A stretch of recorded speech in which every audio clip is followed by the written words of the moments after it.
Olá, boa tarde a todos. Neste vídeo vamos percorrer alguns dos exercícios tipo que poderão sair no vosso exame da próxima semana, ou seja, no terceiro teste prático de Fundamentos de Programação. E vamos também rever alguns dos conceitos que poderão muito bem surgir nessa mesma prova, ou seja, recursividade, divide and conquer, que é uma técnica que certamente estudaram nas aulas passadas.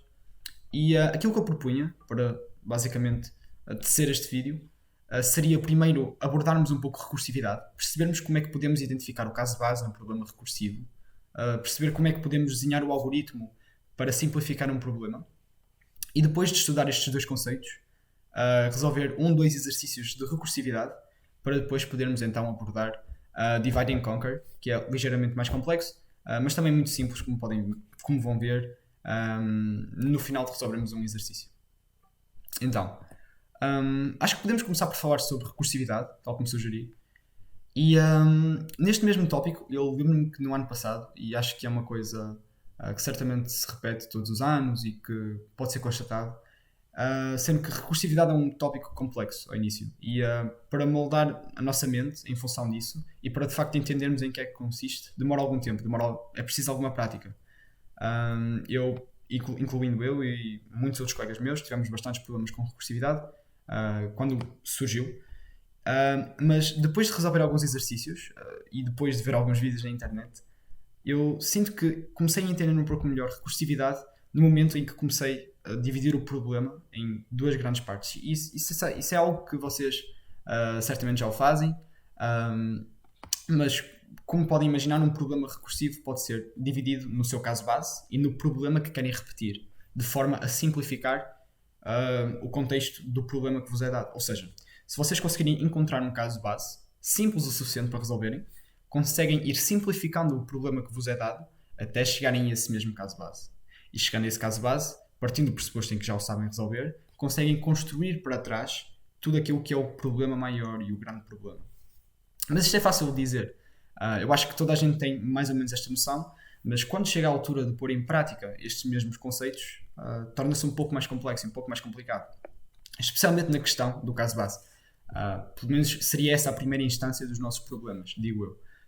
Eu lembro-me que na altura, pelo menos no ano passado, eu tinha bastante dificuldade em encontrar o caso base, porque parece sempre algo arbitrário, do género, como é que nós podemos decidir, para qualquer que seja o contexto que nos é dado, para qualquer que seja o problema que nos é dado, encontrar este mesmo caso base e resolver o problema em função disso. Bem, uma frase que me ajudou bastante a entender isto do caso base e a perceber um pouco melhor foi interpretar o caso base como o momento em que o problema já não existe, em que já nem sequer existe um problema. Porque reparem, nós não conseguimos resolver um problema e simplificar um problema se não soubermos onde é que ele para. Nós não conseguimos desenvolver o algoritmo para repetir o tal subproblema, que consiste lá está, como eu referi aqui, na segunda parte do problema recursivo. Ou seja, nós não sabemos como simplificar o problema, em que direção simplificar o problema, se não sabemos quando é que o algoritmo vai parar, ou quando é que se atinge a nossa condição de paragem. Por isso, como é que nós, com base nisto, e sabendo que o caso base ocorre quando o problema já não existe, como é que nós podemos fazer uso desta informação?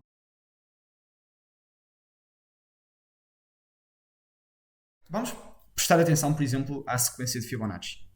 Toda a gente conhece o caso base da sequência de Fibonacci. São os dois números que já estão tabulados, sendo Fibonacci de 1 igual a 1 e o Fibonacci de 0 igual a 0. Mas se, por exemplo, se nos pedissem o Fibonacci de 7, 8, 9, 10, qualquer que fosse o número, nós já sabemos qual é que é o algoritmo para repetir o problema, porque nos é dado, porque nós sabemos que a sequência de Fibonacci é igual ao Fibonacci de n-2 mais Fibonacci de n-1, ou seja, o subproblema e a forma como nós vamos simplificar nós já sabemos. Mas o caso base, qual é que seria? Bem, são os números tabulados.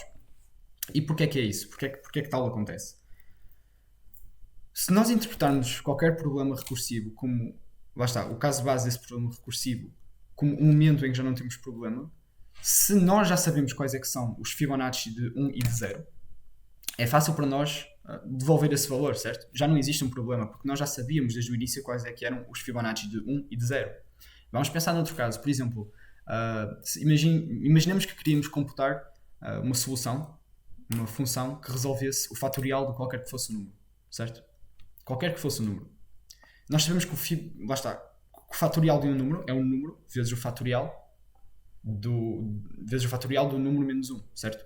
Eu acho que isto pode ser facilmente explicado usando código. E se eu vos pedisse, lá está, para definir uma tal função, lá está um factorial, que recebesse um n, de uma forma recursiva, nós teríamos de ter um caso base, certo? E dentro deste mesmo caso base, estaria a condição em que já não existe um problema.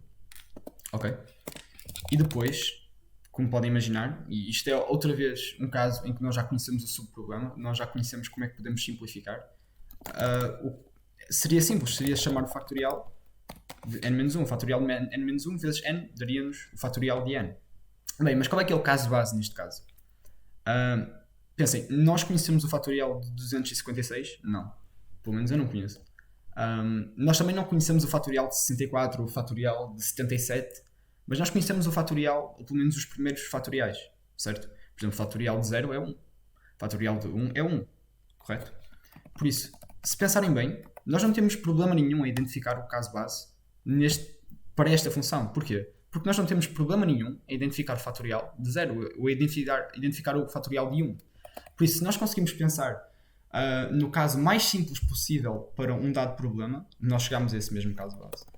Neste caso, se o n fosse igual a 0, ok? Ou se o n fosse igual a 1, nós podíamos dar return de 1, porque nós já conhecemos o fatorial de n, certo? O fatorial de 0 neste caso. E lá está, continuando neste mesmo problema, aquilo que nós numa primeira tentativa de identificar o caso base, aquilo que pensámos é no caso mais simples possível do contexto do problema.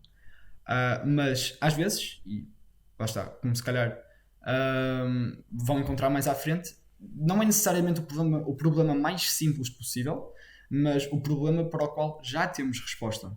Por exemplo, se eu vos pedisse de novo, falando agora do Fibonacci, e sem querer ser repetitivo, mas lá está, e se quiserem podem saltar esta parte se já se sentirem confortáveis com a recursividade e com este mesmo tópico, mas tentem pensar ou tentem identificar primeiro para qualquer dado problema o input, ou seja, o exemplo para o qual já têm resposta, porque no momento em que já têm resposta o problema já não existe. E eu acho que é mais fácil, lá está, de ilustrar isto se abordarmos um problema. Isto é um problema que já surgiu em provas anteriores e vamos prestar, por exemplo, aqui atenção ao problema 1, que consiste no cálculo da profundidade de uma lista. Então, basicamente neste problema nós recebemos uma lista de listas, ou seja, uma nested list, que pode conter ainda mais nested lists e que, lá está, um processo que se repete sucessivamente, por isso e infinitamente, por isso podemos ter listas com listas e dentro dessas listas ainda mais listas, um número arbitrário, e aquilo que vos pede é para calcular a profundidade total da lista. Por exemplo, se eu vos desse uma lista vazia, como tem aqui, teríamos profundidade de 1, ok? Mas se eu vos desse uma lista com uma lista lá dentro, teríamos profundidade de 2. Porquê? Porque temos a profundidade de 1 da lista exterior e dentro da lista exterior temos mais a sua profundidade. Por exemplo, no input que vos dou, temos aí uma lista com várias listas. E se repararem numa delas, temos uma lista que contém outra lista dentro. Certo? Por isso a profundidade seria 3. Mas como é que nós resolvemos este problema para um número arbitrário de listas dentro das listas e de profundidades? Vamos começar por pensar então, no caso base. E eu acho que podemos definir uma função, depthList, que recebe uma A-list. E vamos pensar naquilo que é o problema, ok, para o qual já temos resposta, ok? Que neste caso seria, como podem imaginar, a lista vazia. Eu disse-vos no início que a lista vazia, ok, tem profundidade de 1, certo? Mas, por exemplo, se eu vos desse agora uma lista completamente confusa, ok, cheia de listas dentro de listas, ok, seria muito mais difícil para vocês resolverem, porque num primeiro contacto não conseguiriam dar uma resposta exata, ou uma resposta imediata. Por isso, esta lista, se vos fosse dada como input, não teriam uma resposta. Por isso, qual é que é o vosso caso base? O vosso caso base é a lista para o qual, se vos dessem como input, já teriam uma resposta, que é precisamente esta. Ok? Porque acaba por ser um dos exemplos que vos é dado. Mas como é que nós abordamos isto de uma forma, lá está, recursiva? Porque, reparem, Se o primeiro passo é identificar o caso base, o segundo passo acaba por ser pensar numa estratégia para simplificar cada vez mais o problema. E então, vamos pensar outra vez no caso do fatorial. No fatorial, nós podemos não saber o fatorial de n, mas tudo o que sabemos do fatorial de n é que o fatorial de n vai ser igual a n vezes o fatorial de n-1. Ok? E qual é que é o fatorial de n-1? É n-1 vezes o fatorial de n-2. Ou seja, há aqui uma lógica. Vocês, para um dado problema recursivo, não têm de saber qual é que é a resposta exata para um dado n, mas só têm de saber a forma como este se relaciona com os outros n's. Ok? Por exemplo, vamos imaginar que estão no cinema e querem saber qual é que é a vossa fila. Ok? Se estão na fila número 8, na fila número 7, na fila número 6. Vocês, do ponto de vista recursivo, caso fizessem uma função, vocês não têm de saber logo à partida em que fila é que estão, ok? Vocês não têm de saber que estão na fila 8. Mas se vocês souberem que, ok, eu estou numa fila que está atrás, uma unidade da fila que está à minha frente, vocês já conseguem relacionar os diferentes n's ou os diferentes inputs, e se souberem relacionar esses diferentes inputs, depois conseguem criar uma função para isso, certo? Por isso vamos pensar na forma como a profundidade de uma lista se relaciona com as profundidades das listas que estão dentro das listas, ok? Porque saber relacionar os subproblemas é a parte-chave para definir o algoritmo. Por isso, vamos imaginar que temos esta lista, ok? Que, assim, se vocês olharem com atenção, seria uma depth de 2, correto? Enquanto que, por exemplo, a lista simples seria uma depth de 1. Por exemplo, a lista 2, ok? Terá uma depth de 2, porque contém mais uma lista dentro de si, ou seja, mais uma lista de profundidade 1. Por isso, se nós pensarmos com atenção, a forma como estas listas se relacionam é a seguinte: para uma dada lista, ou seja, for L, digamos que L é uma lista dentro da nossa A-list, ok? Porque vamos assumir que não há números, não há strings, nós apenas temos uma lista composta de listas, ok? Por isso, seria sempre uma lista.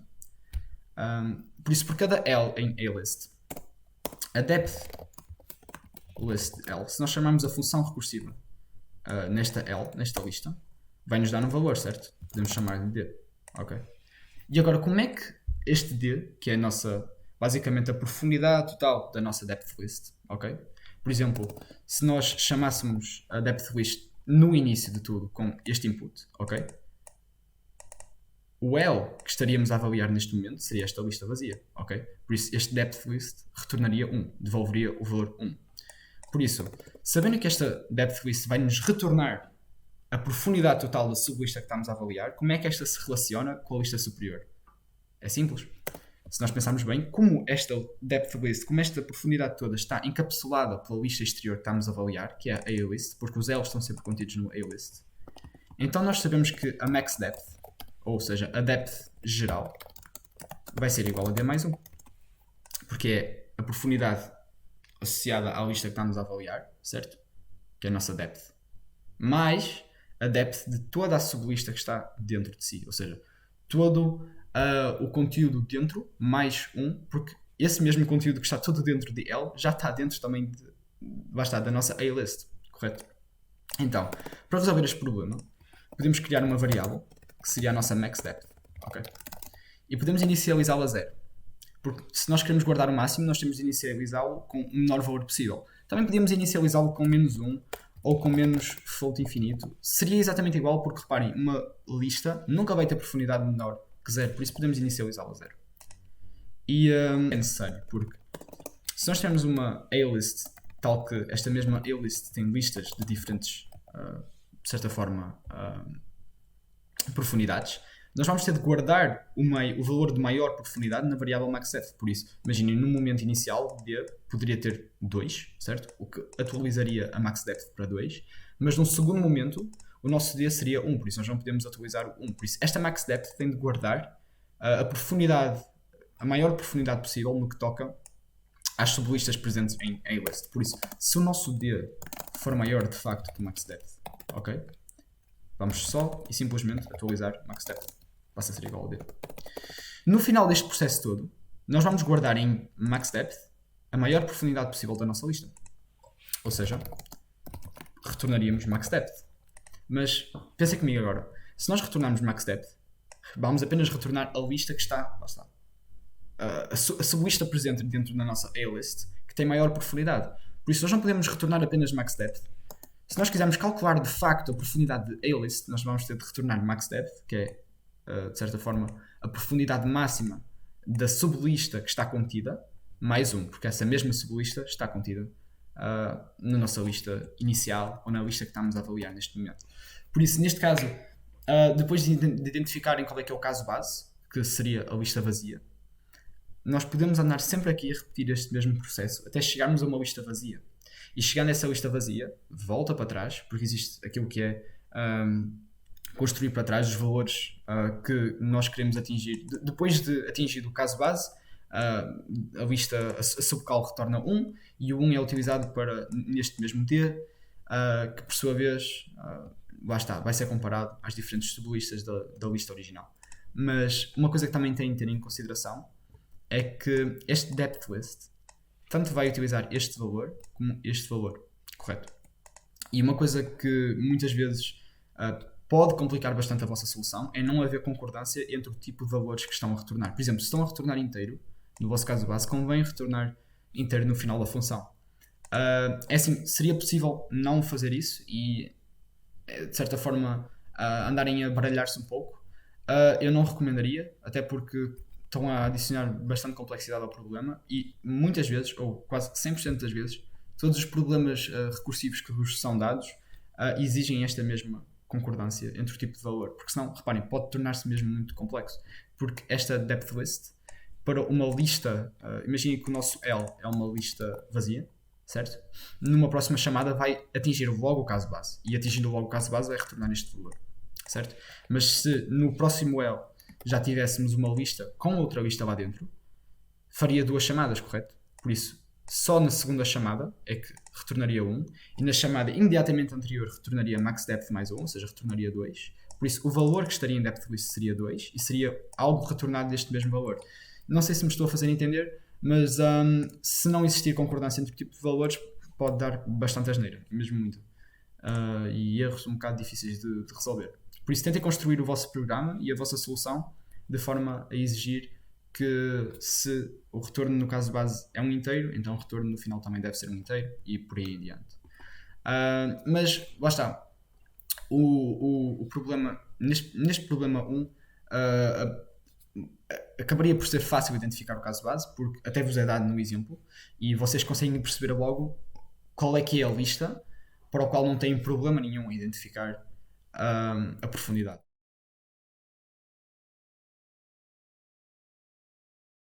Passemos para o problema 2, que é ligeiramente diferente, mas envolve mais uma vez listas. Eu acho que é uma boa forma de trabalhar também a recursividade. Se nós pensarmos neste problema 2, e reparem, basicamente aquilo que vos é dado são 2 listas. E são 2 listas que têm exatamente a mesma estrutura. Não têm exatamente o mesmo comprimento, nada as obriga a ter o mesmo comprimento, mas têm a mesma estrutura. Por exemplo, olhamos para o primeiro exemplo, em que temos ABC numa lista e temos 1, 2, 3, 4, 5 noutra lista. A um primeiro contacto vocês podem dizer que não estão na mesma estrutura, mas se pararem para pensar um bocado, reparem, é um elemento seguido e na outra lista temos um elemento. Depois temos um elemento, um elemento, um elemento, um elemento. Não estão aqui a aparecer listas, não estão aqui a aparecer conjuntos de elementos. Por exemplo, se nós olharmos para o input que eu vos dou ali, não é negrito, mas com fundo negro, reparem que ambas as listas seguem um bocado a mesma estrutura. Recebem um elemento e do outro lado também temos um elemento, seguida de uma lista composta por 2 elementos, que também, lá está, confere, e acaba por ser outra lista de 2 elementos. Por isso, as listas que vos são dadas seguem exatamente a mesma estrutura, podem não seguir ou ter exatamente o mesmo comprimento ou o mesmo tamanho. Como é o caso do primeiro exemplo que eu vos dou, só para retratar, em que temos ABC que são 3 elementos e do outro lado temos 5 elementos. E aquilo que vos pede, este problema 2, é para intercalar estes elementos, fazendo uso do facto de eles acabarem por estar seguirem a mesma estrutura, né? Por exemplo, para ABC 1, 2, 3, 4, 5, temos A1, B2, C3, certo? O 4 e o 5 são deixados de fora, mas se eu vos desse um exemplo completamente diferente, e acho que agora podemos passar para um problema 2, e podemos criar uma file problema 2. Portanto, se eu vos desse x, y, z numa dada lista, e se na outra lista tivéssemos, seja inteiro ou seja, sei lá, string, se eu vos desse, portanto, um UTV K, aquilo que vos era pedido para retornar era X, U, ok? Primeiro elemento de cada um, depois YT e só depois ZV. Ok, eu acho que por esta altura vocês já entendem em que é que consiste o problema. Só que reparem, a parte difícil do problema é quando começam a entrar as listas e quando começam a entrar basicamente conjuntos de elementos que poderão ter conjuntos de elementos. Por exemplo, assim, de uma forma lógica e até visualmente, vocês conseguem perceber que para o input que eu vos dou, que é 1 lista de 4 a 2, 3 lista de 7 a 4, é fácil, vocês vão buscar o 1, o 3, depois, olha, temos uma lista, temos o 4, o 7, o 2 e o 4. Mas e o que é que acontece se nós tivermos, lá está, mais listas dentro dessas listas, ou seja, nested lists, ou até mesmo nested tuples? Como é que vocês lidariam com isso? E como é que, tipo, onde é que está o problema aqui que pode ser resolvido recursivamente? A parte difícil deste problema, e arrisco-me a dizer todo o problema, e primeiro deixem-me só escrever o nome da função, seria interleave lists, porque consiste em intercalar as listas, e recebemos uma alist1, correto? Uma primeira lista, e uma alist2. E vamos tentar seguir outra vez a mesma lógica, ok? Qual é que é o problema para o qual já tem solução, ok? Qual é que é o caso para o qual já tem uma solução? Eu compreendo que vocês não tenham uma solução se eu vos desse, lá está, esta lista gigante, certo? Mas se vocês conseguissem pensar em duas listas para as quais tivessem uma solução imediata, qual seria? E eu acho que a solução que eu retratei no início, do XYZ TUV, acaba por ser algo relativamente simples. Porquê? Porque se nós tivermos assim, listas compostas por apenas elementos unitários, sem nested tuples, sem nested lists, eu acho que vocês conseguem dar uma resposta bem rápida para este problema, certo? Por isso, vamos imaginar o problema mais simples possível, o caso mais simples possível, ok? Em que vocês conseguiriam parar o algoritmo. Eu acho que, se vocês pensarem, se nós tivermos uma A-list, ok? Feita apenas de elementos unitários, correto? Se nós chamarmos esta mesma interleave list para, sei lá, o primeiro elemento unitário de uma e o primeiro elemento unitário da segunda, nós acabamos por ter um inteiro a ser chamado na A-list1 e um inteiro a ser chamado na A-list2. E eu compreendo que esta parte possa ser um bocado mais confusa porque eu posso estar a fugir um pouco à regra. Mas já vai fazer sentido o porquê de nós fazermos isto. E é aqui que entra outro paradigma, vocês têm que começar a ter atenção. Por isso, se o type da A-list1 for inteiro, porque reparem, imaginemos que nós chamamos com as listas, ok, XY e a lista KT. E não é inteiros agora, porque podem ser strings, né? Por isso, desde que seja diferente de uma lista. Vamos imaginar que as listas mais básicas possíveis, ok, que vocês conseguem pensar, são listas apenas de elementos unitários. Vamos imaginar que ele chama para este primeiro elemento e chama para este segundo elemento, ou seja, para o primeiro elemento de cada fila, de cada lista. Vamos imaginar que eles chamam esta interleave list. Eles não vão estar a chamar a interleave list desta vez com uma lista. O elemento que vai estar aqui por cima vai ser o X e o elemento que vai estar aqui por cima vai ser o Y, ou seja, eles vão ser elementos unitários, vão ser uma string, vão ser um inteiro. Por isso, o nosso caso base pode ser muito bem quando nós estivermos a chamar a interleave lists e a nossa A-list1 ou a nossa A-list2 já não for uma lista, ok? Porque, reparem, se a A-list1 não for uma lista, a A-list2 também não vai ser uma lista, porque eles seguem a mesma estrutura, de acordo com o problema. Mas se nós tivermos estas listas tão básicas, tal que ao chamarmos estes elementos, ok? Ao chamarmos estes elementos, já estamos a lidar com elementos unitários, ou seja, já não estamos a lidar com listas, então podemos retornar imediatamente o problema. Porquê? Porque se vos derem um X e um K, não sei porque é que isto aqui fez autocomplete, mas se eu vos der um X e um K, vocês conseguem intercalá-los automaticamente. Basta retornar uma lista com XK, ok? Ninguém vos está a pedir para intercalarem uma lista cheia de listas e de nested tuples. Estamos a pedir para intercalar dois números, ou seja, devolver uma lista com XK, ok? Por isso aqui devolveria XK, ou neste caso A-list1, A-list2. Mas lá está, eu compreendo que possa parecer um bocado difícil também chegar a esta conclusão, porque a forma como nós vamos chegar à conclusão depende do seu problema. Por isso é que a recursividade às vezes causa tantos problemas, porque o caso base não é uma coisa isolada. Nós só conseguimos chegar ao caso base se soubermos também como é que estamos a ponderar ou como é que estamos a simplificar o problema. Okay? Nós precisamos saber um caso base para saber em que direção queremos simplificar o problema. Mas também precisamos saber em que direção queremos simplificar o problema para chegar ao nosso caso base. Por isso eu compreendo que seja um pouco difícil. No entanto, se vocês tentarem focar-se em identificar o problema mais simples, talvez comece a fazer um pouco mais sentido. Mas lá está, tendo este A-list 1 e este A-list 2, que sejam unitários, nós podemos retorná-los imediatamente como uma lista. Ok? Mas vamos imaginar que não. Ok? Vamos imaginar que não são unitários. Aliás, podemos voltar ao mesmo exemplo, XK e YZ. Ok? Vamos imaginar que temos estas duas listas. Como, neste caso, ambas são listas, não acerta naquilo que é o nosso caso base, por isso temos que continuar. E como é que nós queremos simplificar o problema? Ok? Vamos pensar neste A-list 1, A-list 2. E vamos pensar também que as listas seguem exatamente a mesma estrutura. Uma coisa que eu sugeria era, se elas seguem a mesma estrutura, por que não intercalar os elementos, ok? Um a um. Ou seja, lá está, que é precisamente o que o problema pede. Ou seja, primeiro avaliar este elemento e este elemento separadamente, ok? Depois, numa segunda chamada, avaliar estes dois elementos separadamente e basicamente intercalá-los. Porque reparem, se nós conseguirmos do género y e não é y, mas podemos meter aqui tipo um L e um O. Vamos imaginar que nós temos esta lista toda. Intercalar esta lista toda, certo? É a mesma coisa que intercalar primeiramente a lista XY e depois concatenar com a lista KZ e depois concatenar com a lista OL, certo? Se nós concatenarmos todas, vamos atingir lá está, o que é pedido. Por isso, eu acho que o subproblema que vocês conseguem identificar neste problema 2 é ter uma lista toda intercalada.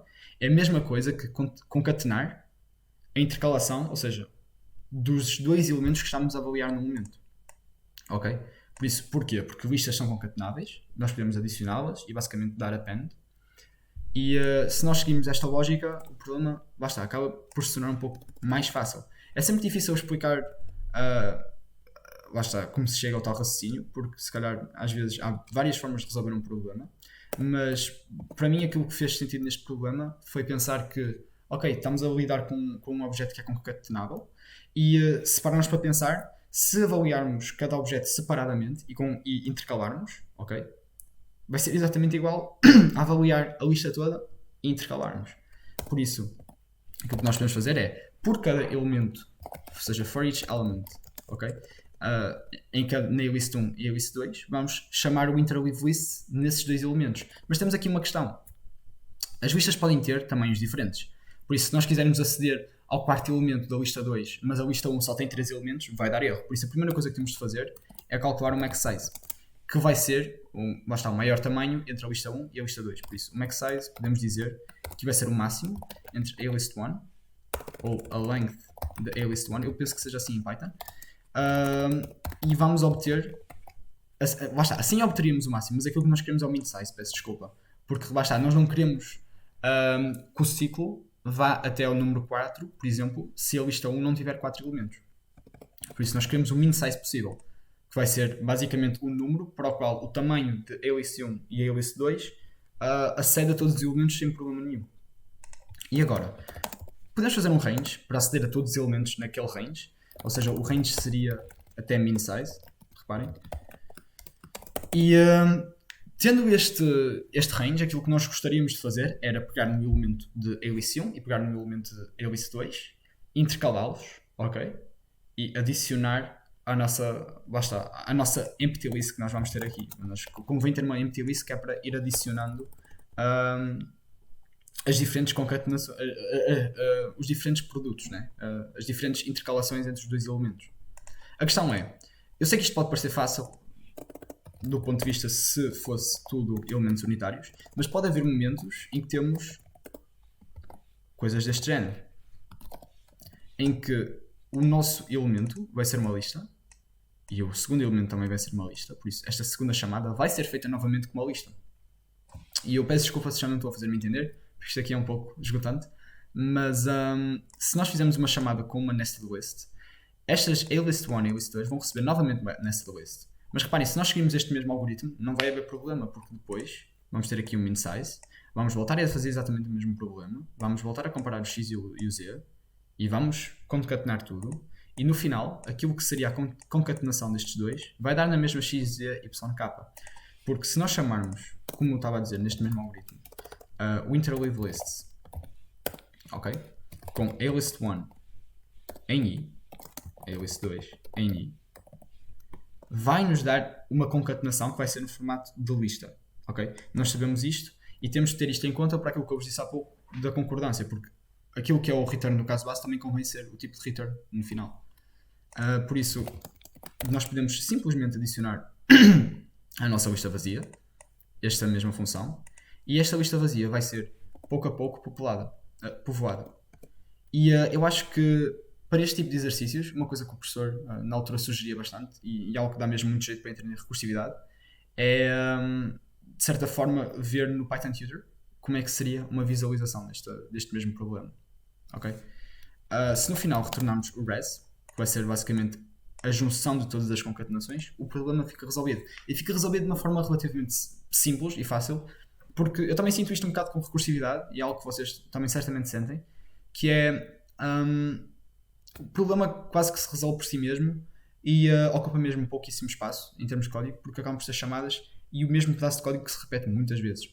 Mas lá está, nós aqui estamos a simplificar o problema. Como é que nós estamos a simplificar o problema? Nós temos uma lista com vários elementos, né? Eles seguem a mesma estrutura.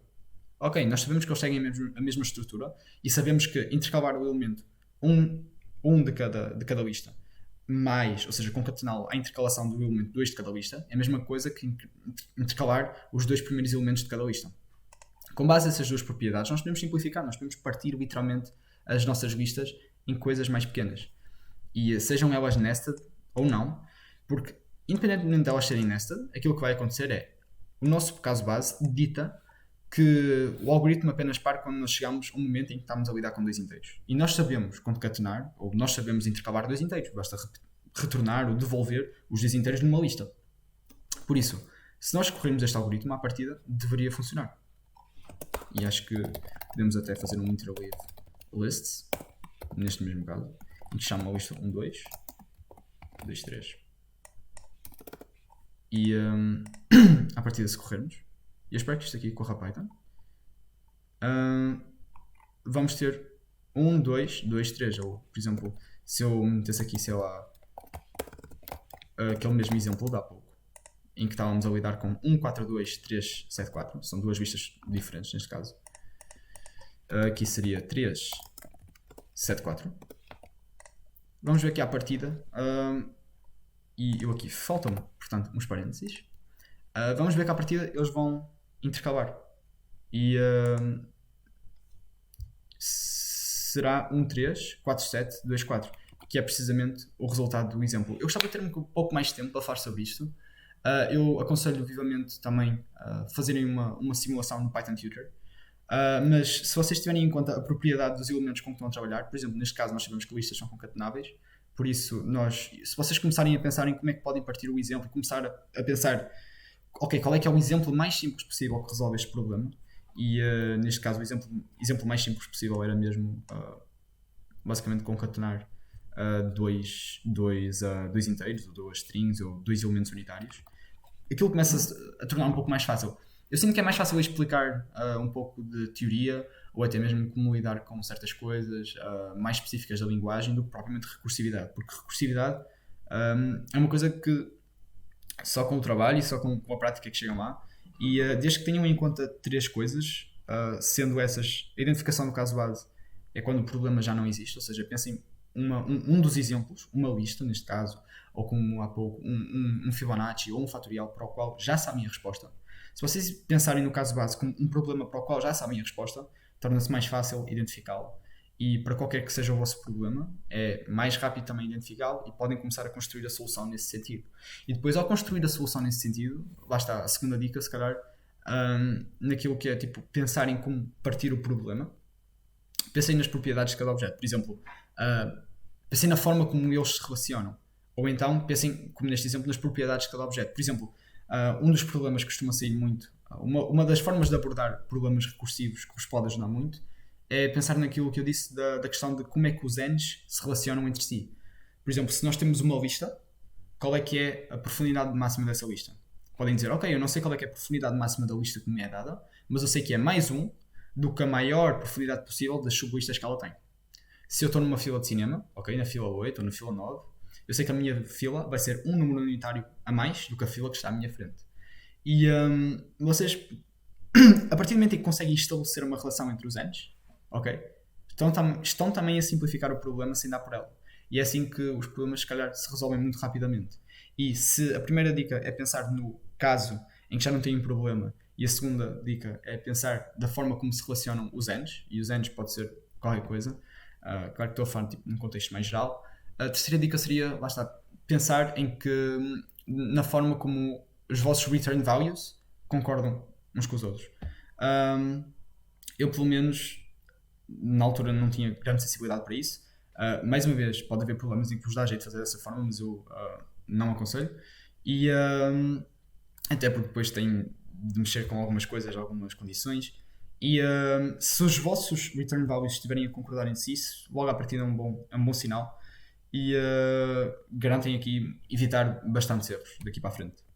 E agora que está explicada, de certa forma, recursividade, e já passamos por 2 exemplos, nós temos de falar um pouco sobre Divide and Conquer, que pode ser uma técnica que poderá aparecer até num dos exercícios do vosso exame. E o Divide and Conquer, como é óbvio, pode ser dividido em 2 grandes partes. A primeira parte de Divide e a segunda parte de Conquer. Mas em que é que consiste isto de Divide and Conquer? E, por exemplo, em que é que a técnica de Divide and Conquer se difere de outros algoritmos como o Binary Search? Eu sinto que vocês deram Binary Search, eu tenho ideia que sim. Mas caso não tenham dado, é basicamente um algoritmo de procura que vai sucessivamente dividindo o tamanho de pesquisa. Binary Search não é um algoritmo de Divide and Conquer porque falha precisamente na fase de Conquer. Naquilo que nós queremos com Divide and Conquer é subdividir aquilo que é o vosso objeto inicial ou o vosso input inicial e depois de subdividirem isso, ok, partirem em 2 partes, vocês vão resolver independentemente uma da outra as 2 partes, sozinhas. Porquê é que isto é bom? Porque ajuda-vos a facilitar e a simplificar o problema. Vocês não estão propriamente a descartar uma das partes, como em Binary Search. Vocês estão a resolver ambas as informações, só que de uma forma mais simples, porque elas ou têm menor tamanho, ou têm menor elementos, e isso ajuda-vos a conquistar aquela parte de informação. Eu acho que Divide and Conquer é facilmente explicado e é visível no seguinte algoritmo. Portanto, vamos olhar para esta lista e se prestarem um pouco de atenção, reparam que esta lista tem uma propriedade que vos pode dar muito jeito caso quisessem ordená-la, que é o facto de existir ali uma divisória no ponto 0, de 5 e 0, entre 5 e 0, em que conseguimos dividir em 2 listas já ordenadas. E basicamente, se nós tivéssemos 2 listas já ordenadas, seria muito fácil dar merge, seria muito fácil criar uma lista totalmente ordenada a partir dessas mesmas 2. Como? Se nós fôssemos comparar elemento a elemento, ok, o primeiro elemento é menor do que este, então vamos puxá-lo para aqui. E fôssemos povoando a nova lista com base nisso, sempre a comparar o primeiro elemento de cada um, e depois avança. Retiramos, avança, retiramos, avança. Se nós fôssemos fazendo dessa forma, seria muito fácil fazer merge dessas mesmas 2 listas. E se vocês já falaram no Merge Sort, num algoritmo de ordenação chamado Merge Sort, que usa Divide and Conquer, ou que aplica Divide and Conquer, a técnica de Divide and Conquer, vocês vão perceber que é mesmo esta a ideia à qual queremos chegar. E se nós conseguimos arranjar um ponto de divisória para o problema que queremos, ok, que vai ser a parte do divide, que é dividir o problema em subpartes de forma a depois conquistá-las separadamente. Se nós conseguirmos dividi-las desta mesma forma, depois torna-se fácil ou cada vez mais simples atingir o nosso objetivo, que neste caso será. Mas, por exemplo, vamos olhar aqui para o Merge Sort e para o uso de Divide and Conquer no Merge Sort, tendo em conta que cada um destes blocos representa uma chamada, ok? E sabendo que a primeira chamada começa com uma lista 38, 27, 43, 3, 9, 82, 10. Então, no Merge Sort o ponto de divisão é bastante arbitrário, podemos dividir logo a meio e tentar basicamente ordenar cada uma daquelas listas, porque com base naquilo que é o algoritmo que vos estive a explicar agora, no sentido em que se tivermos 2 listas, okay, já ordenadas, é muito fácil dar merge de uma forma eficiente, em tempo linear. Como podem ver na segunda chamada, eles basicamente dividem e depois voltam a dividir e voltam a dividir até termos elementos unitários. Okay? Como recursividade, porque Divide and Conquer é associado a recursividade, nós temos um caso base em que, se vocês pensarem, é novamente um problema para o qual já temos resposta, que é como é que se ordena uma lista que contém apenas um elemento. Não se ordena, já está ordenada, certo? Por isso, se nós conseguirmos encontrar uma lista cujo comprimento é igual a 1, esse pode ser muito bem o nosso caso base, porque nós conseguimos retornar imediatamente aquele elemento, sabendo ou com total certeza de que já está ordenado. O que quer dizer que para a chamada 3827, ok? Que vai chamar o 38 separadamente do 27, estes dois elementos já vão estar ordenados, ou seja, ou vão ser ordenados pelo merge sort, ok? E novamente vão chegar a esta chamada, já ordenados, na forma de left array, ou left list, e right list.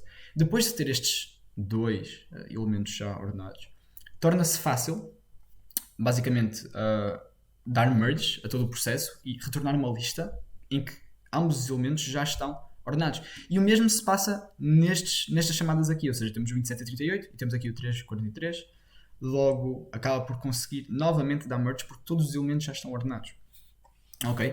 Porquê é que o Divide and Conquer funciona? Porque nós estamos a dividir sucessivamente a nossa lista que estamos a avaliar em partes cada vez mais pequenas, ok? Até chegar a um ponto em que temos ambos os conteúdos ou as listas que estamos a avaliar nos seus casos base, ou seja, já ordenadas, para depois pegar nelas e voltar a usar a informação. Em Divide and Conquer a informação não é descartada, é apenas trabalhada de forma independente, ok? E de forma separada. E é um processo que acaba por facilitar bastante certos mecanismos, como o merge and sort, e se calhar vai ficar um pouco melhor entendido no próximo problema.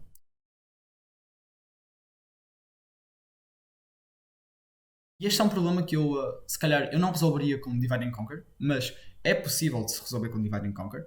E um pouco para ilustrar também o algoritmo e o mecanismo, acho que poderíamos resolver dessa forma, até porque pode ser mais relevante para o vosso exame e para os vossos testes.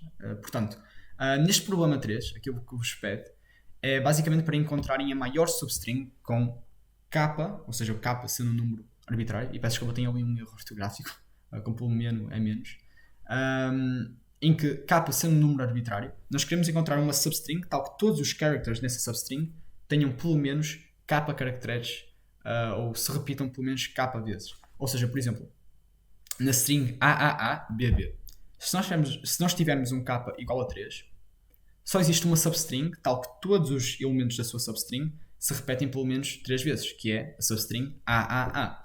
Porquê é que não pode ser a substring AAABB? Porque B não se repete 3 vezes naquele intervalo. Ou seja, aquilo que nos pede este problema é basicamente para encontrar a maior substring possível que limite ou que faça esta limitação. Ou pelo menos cujos caracteres se repitam pelo menos k vezes. Eu acho que se torna um pouco mais fácil se nós começarmos a codificar. Mas, por exemplo, para este exemplo, AB, ABC, AB, AA, DC, em que temos um k igual a 2, o output seria ABA e, neste caso, nós também poderíamos devolver o output em tamanho máximo. Eu acho que se devolvermos o output em tamanho máximo e não a string, se torna um pouco mais fácil, mas basicamente pede-vos para encontrar. E agora vocês perguntam como é que nós poderíamos aplicar Divide and Conquer para encontrar esta mesma substring. Então, e acho que podemos começar por criar uma nova file que iria conter o nosso problema 3. E aqui podemos criar uma função que vai ser a nossa find substring, ok? Que recebe um S, que é a nossa substring S. Então, portanto, vamos pensar na forma como funciona. Nós vamos ter vários caracteres cuja frequência vai ser infinitamente menor ou muito menor a k ou muito maior a k, sabendo que nós aqui estamos à procura dos muito menores a k para conseguirmos eliminá-los, correto?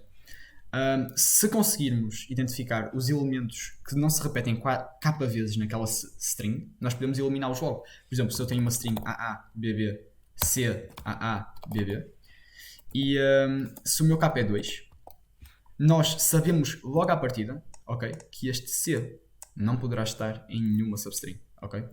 Porque este C, na totalidade da string S, não se repete 2 vezes sequer, ok? Ao passo que o B se repete 4 vezes, ou o A se repete 5 vezes. Por isso, como é que nós podemos encontrar o ponto de divisória? Porque Divide and Conquer passa por encontrar um ponto em que podem dividir o vosso objeto e depois analisá-lo separadamente, ok? Por que não utilizar precisamente as letras em que já não vão fazer parte da string e não? Por exemplo, se nós estávamos à procura de um ponto divisório, ok, um ponto de divisão, acho que se calhar aquilo que se torna mais evidente para dividirmos seria dividir nestas duas substrings, ok? Porque reparem, se nós deixarmos o C de fora, estas duas substrings acabam por ser válidas.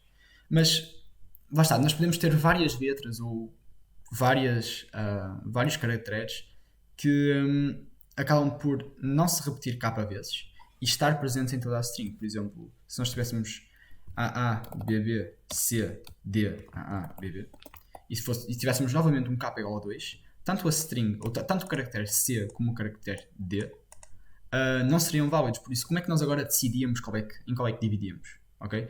Mas lá está, dividir em divide and conquer também é um pouco arbitrário, porque, na boa verdade, vocês podiam dividir tanto aqui e fazer AA, BB, C, como aqui. A única coisa que importa em divide and conquer é basicamente ir dividindo o problema até chegarmos a uma substring válida neste caso. Eu acho que isto é, se calhar, bem ilustrado pelo próximo PowerPoint, em que podem ver aqui em que é que consiste o algoritmo. Acho que podíamos começar por contar, ok, na totalidade quantas ocorrências temos de x caractere e de y caractere. Por exemplo, na primeira string temos a igual a 6, b igual a 3, c igual a 2, d igual a 1. Okay? Para um k igual a 2, sabendo que d é igual a 1, podíamos começar por dividir aí, porque d neste caso acaba por ser o único caractere inválido. Por isso, se é inválido, podemos remover e dividir a string em 2. E agora vamos avaliar a string da direita e a string da esquerda. E ao avaliar a string da direita, vamos perceber, ok, se é igual a 1, é inválido, nem sequer vale a pena, por isso vamos retornar se calhar um valor 0 ou uma empty string, ok? Dependendo da forma como querem retornar os valores. Mas, por exemplo, se nós agora pegarmos nesta string toda que ficou à esquerda de D, ok? Sabendo que este C desapareceu, temos agora novamente um C inválido, por isso vamos ter de fazer a recontagem, ok? E fazendo a recontagem conseguimos novamente dividir a string em duas partes. Por isso, a parte difícil acaba por ser encontrar o ponto de divisão, porque se pararem bem, se pensarem bem, o mecanismo de resolver o problema é bastante simples. Consiste em contar as ocorrências de cada char, ou de cada caractere, tentar encontrar um caractere inválido, e se não encontrarmos nenhum caractere inválido, perfeito, quer dizer que aquela string é válida. Ou seja, podemos retornar imediatamente o valor daquela string, ou o tamanho daquela string, e com base nisso encontrar a máxima, certo? Por exemplo, aqui o max entre 3 e 4 acaba por ser 4, porque a string resultado é ABAB e a string resultado é 3. Por isso vamos tentar retornar a maior substring possível neste exemplo. Ok? E como isto vai ser uma função recursiva e vamos estar sempre a repetir, nós vamos precisar também, como no merge sort ou como no quicksort, vamos precisar de ter aqui dois parâmetros que eu já vou adicionar conforme faça sentido. Mas primeiro vamos decidir qual é que é o nosso caso base, ok? E o nosso caso base, a forma como queremos parar é quando o quê? É quando temos uma string tal que todos os caracteres se repetem k vezes. Isso quer dizer que já nem temos de dividi-la mais. Chegamos a um ponto final. Chegamos a uma condição de paragem tal que a nossa string é válida. Ok. Por isso, acho que podemos começar por criar um hashmap, ou em Python um dicionário, tal que estas occurrences vão contar o número de vezes que cada caractere na string S se vai dar ou vai ocorrer. Por isso, neste caso, teríamos um for, podíamos começar por fazer um for loop, e for cada char em S, ok? Podemos adicioná-lo às ocorrências ou incrementar o seu valor, ok? Por isso, se o nosso char estiver nas nossas occurrences, ok? Podemos fazer occurrences no char, ou seja, para aquela entry no nosso dicionário vamos incrementar o seu valor. Caso contrário, podemos dizer que as nossas ocorrências daquele char, se não estiver ainda no nosso dicionário, podemos simplesmente igualar a 1, porque quer dizer que o encontramos pela primeira vez. Depois de termos isto, imaginemos que a nossa string S seria ABB, ok? Depois de termos isto, nós vamos ter um dicionário que vai ser mais ou menos igual a isto. Vamos ter duas entries, ok? Deste género, ok? E peço desculpa, já estou a ficar com a garganta muito seca. Mas, continuando, depois de ter todas estas entries no nosso dicionário de occurrences, vamos também ter, de certa forma, ou possivelmente ter, um momento em que vamos encontrar uma string tal que as occurrences, um char, tal que as occurrences desse char vai ser menor que k, ou seja, fazendo dela inválida. Por isso vamos ter de percorrer novamente, se calhar, a string S, ok? E se as occurrences daquele char de facto for menor que k, ou seja, se aquele D, se aquele C, se aquele caractere se repetir menor que k vezes, ok? Vamos ter de dividir ali a string, certo? Por isso vamos fazer um for range, for e in range, não sei se vamos utilizar o i, mas for e in range, e agora vamos percorrer toda a string s. Se o número de vezes que aquele caractere na posição i de s se repete for menor que k, ok? Temos de fazer alguma coisa em relação a isso. E vamos definir aquele i como o momento em que dividimos. Ou seja, e era aqui que eu estava a falar daqueles dois parâmetros que vocês podem encontrar em algoritmos como Binary Search, Quicksort, que é o high e o low. Vamos ter de definir agora basicamente as novas strings de procura, certo? Porque agora vamos querer procurar na string à esquerda de S na posição i e à direita. Ou seja, podemos chamar a nossa função findSubstring, ok? Só que desta vez chamamos a posição findSubstring até um certo ponto, ou seja, até o i, ou seja, aliás, até i-1. Por isso, aquilo que eu estava a falar há pouco seria criar aqui um low e criar aqui um high. E estes dois parâmetros, na primeira chamada de todas, como podem imaginar, vão ser chamados com 0 e comprimento total de S, porque na primeira chamada nós queremos avaliar todo o comprimento de S. Mas com o passar das iterações, nós vamos limitar as strings onde estamos a procurar devido ao número de caracteres inválidos que encontramos pelo meio. Ou seja, temos aqui uma find substring, ok?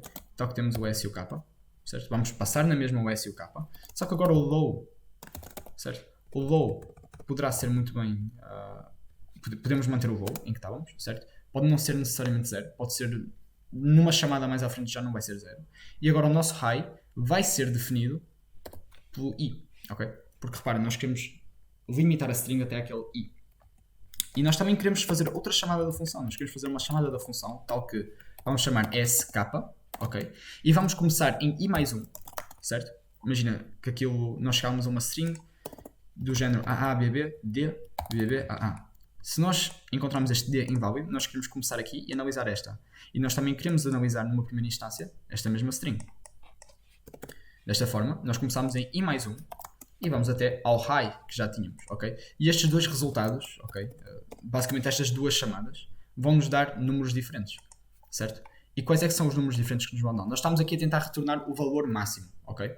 Por isso, nós podemos dizer que o nosso, lá está, ao encontrar isto, que o nosso comprimento máximo vai ser o máximo entre o comprimento máximo à esquerda e o comprimento máximo à direita. O que é que eu quero dizer com isto? Vamos pensar de novo na string onde estávamos, ABB, AABB, D, AA, e vou meter 3 A's só para ser diferente. Por isso, nós fazemos aqui uma divisão, ok, neste D, tal que a string à direita é esta e a string à esquerda é esta, ok? E basicamente nós vamos contar ou retornar, devolver o valor do comprimento desta string e também vamos devolver o comprimento, ou seja, o comprimento da string à direita. Como podem ver, o comprimento da string à direita, que é válida, tal como esta, para um k igual a 2, é maior que o comprimento da esquerda, ou seja, aqui temos 5 caracteres, aqui temos 4, por isso, para basicamente absorvermos o valor e para guardarmos o valor de maior tamanho, ok? Podemos mais uma vez criar aqui uma max size, como criamos há pouco, que começa em 0, porque todas as strings vão ter comprimento maior ou igual a 0, e basicamente dizemos que max size vai ser igual ao max de findSubstring, ok? Para a parte da esquerda e para a parte da direita. Mas vocês estão a pensar, ok, e onde é que está o nosso valor de retorno? Nós ainda não temos o valor de retorno aqui, certo? A questão é, aliás, nós nem sequer precisamos de max size, e eu já vou dizer porquê, mas a questão é, nós não temos função de retorno agora, mas lembram-se daquilo que era o caso base inicial. O nosso caso base inicial é quando temos uma string completamente válida, certo? Ou seja, quando temos isto tudo e esta condição nunca se verifica. Se temos uma string válida, não há nenhum caractere em S, ok? Pelo menos no S que estamos a avaliar, ok?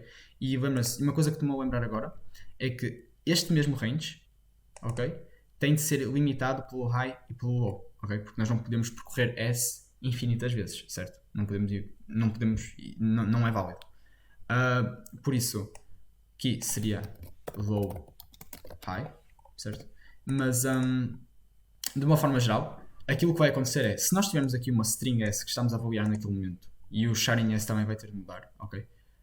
Se nós tivermos uma string S tal que naquele comprimento de low até high encontremos apenas, sei lá, strings válidas.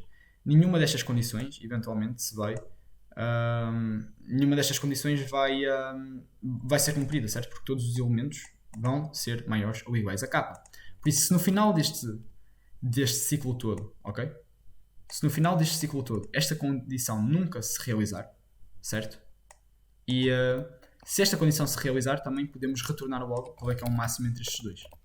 Porque reparem, só vamos ter uma string à esquerda e uma string à direita, certo? E se esta condição nunca se realizar, aquilo que podemos fazer imediatamente é, ok, se nunca se realizou, vamos só retornar high menos low, que vai ser o comprimento total da string que estamos a avaliar neste momento. Porque reparem, se eu chamei um high low de, seja aqui, imaginem, se o nosso low imaginem que seja 4 e o nosso high imaginem que seja 9, se fizermos high menos low, vai nos dar precisamente o 5. E eu compreendo que possa ser um pouco confuso, até porque eu não estava a resolver o problema no início em função do low e o high e só estou a implementar agora. Mas basicamente, alterando isto aqui para fazer um for i in range em função do low e do high, ok?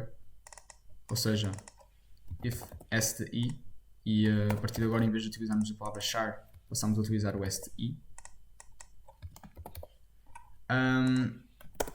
Se nós avaliarmos isto com cuidado, vamos perceber que temos aqui um algoritmo que consiste no seguinte: vamos começar por contar as ocorrências de S entre low e high, sabendo que numa primeira chamada o low acaba por ser 0 e o high acaba por ser S, porque nós queremos avaliar a string na sua totalidade, certo? E após isto, vamos percorrer e vamos contar o número de ocorrências, ok? Tal como vimos, por exemplo, neste mesmo slide, ok? Nesta mesma... Lá está, no slide inicial que mostrava o algoritmo, ok? Vamos percorrer tudo, fazer o count do map. E no momento em que nós encontrarmos um caractere para o qual o número de ocorrências é menor que k, okay, vamos chamar a substring do lado esquerdo e a substring do lado direito, avaliá-las e vamos dar return do max que encontramos aí, certo? Basta, que pode ser 0, pode ser 1, depende totalmente. Com base nisso, depois, se esta substring for retornada, a função termina aqui, mas se nenhuma destas ocorrências acontecer, temos que occurrences de SD acabam por ser menor que k, ou melhor, todas as ocorrências de SD acabam por ser maior que k, o que nos permite retornar simplesmente high menos low, porque se esta condição nunca aconteceu, temos uma string completamente válida e podemos retornar o tamanho todo da string. Eu espero que isto tenha feito sentido. Eu tentei escrever na hora até para que de certa forma pudessem acompanhar o raciocínio à medida que se vai desenvolvendo, e eu muito sinceramente acredito que poderá sair algum tipo de exercício de recursividade. Espero que a parte da explicação de recursividade tenha ficado minimamente aceitável e que tenham percebido em que é que consiste. Neste mesmo exercício, se calhar um pouco mais difícil de explicar, mas em Divide and Conquer por norma tem basicamente um limitador, um low e um high, que é para decidir que parte da string é que vão estar a avaliar. Pensem nisso como basicamente dois apontadores, ok? Dois indexes, dois índices. Por exemplo, se o meu i fosse 0 e o meu j fosse len de s, teríamos dois apontadores aqui. Mas à medida que vamos fazendo o left substring e o right substring, vamos limitando a string e vamos alterando esses apontadores. O high e o low serve apenas para basicamente definir a parte esquerda e a parte direita da string. Eu acho que se vocês resolverem um ou dois exercícios envolvendo merge sort ou quick sort, fica rapidamente entendível e fica mais fácil de facto. De qualquer forma, podem sempre surgir ou podem sempre aparecer pelo Discord do Google Developer Student Club para perguntar qualquer que seja a dúvida relacionada com programação, pelo menos para esta prova de FPRO, e eu tentarei ajudar-vos naquilo que puder. Eu não sei se os restantes membros da Core Team vão ter acesso àquele canal ou se estão minimamente familiarizados com o facto da vossa prova na próxima semana, mas dentro do que eu puder ajudar eu certamente o farei. E tirando isso, espero que tenha ajudado, espero que tenha sido uma sessão minimamente elucidativa. Eu confesso que, apesar de não ter muita experiência a explicar ou a tratar conceitos teóricos como recursividade. E apesar de ter achado bastante difícil, espero que tenham pelo menos aprendido qualquer coisinha. Isto vindo de uma pessoa que também começou o curso há pouco e que não percebe, eu arrisco-me a dizer, não percebe tanto quanto isso, mas espero que, nem que seja pelos 2 exercícios que resolvemos, vos ajude no próximo exame e vos ajude a conseguir tirar uma melhor nota, se assim estiverem a lutar por isso e se estiverem a esforçar por isso.